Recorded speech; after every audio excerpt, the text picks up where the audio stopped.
Hi, welcome to Foreigner's Wife in the Philippines. Balik naman tayo sa vlog ko. I-off ko lang. Tapos yung tubig namin. Kasi yes, so pumunta na kami sa church ngayon. Hindi lang ako nagpag-dress kasi first period. Kaya wala. Mas prepared ko pag may period ako na first day or second day na mag-jeans.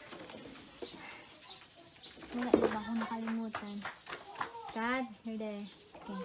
Shh. Stay inside.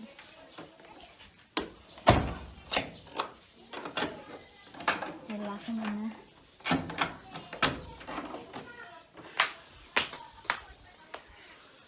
Yeah, so it's Sunday ngayon. So pumunta kami sa church. May sunburn ako. Tingnan niyo.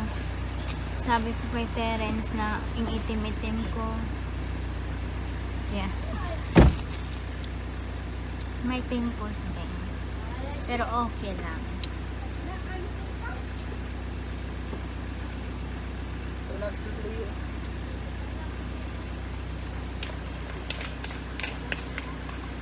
Yeah, so by 8 lumabas na kami dito by 8 so that 8 or 8:20 kasi kailangan naming nasa church na by 8:50 or 9 kasi mag-start ang church namin by 9 and finish around 11:30 or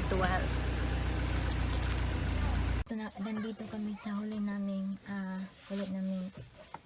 destination bago kami pumunta sa church. Bago ako pumunta sa church is may kukunin kami dito na nagsisimba sa church namin. Kaso pinuntahan nilang bibi, kumakain pa daw ng almusal. So maghintay muna kami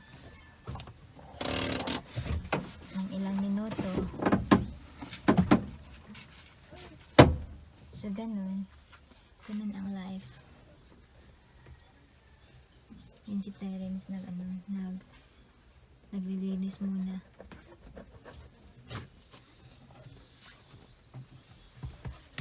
So sa bago sa vlog ko, huwag kalimutan po sa pag-subscribe.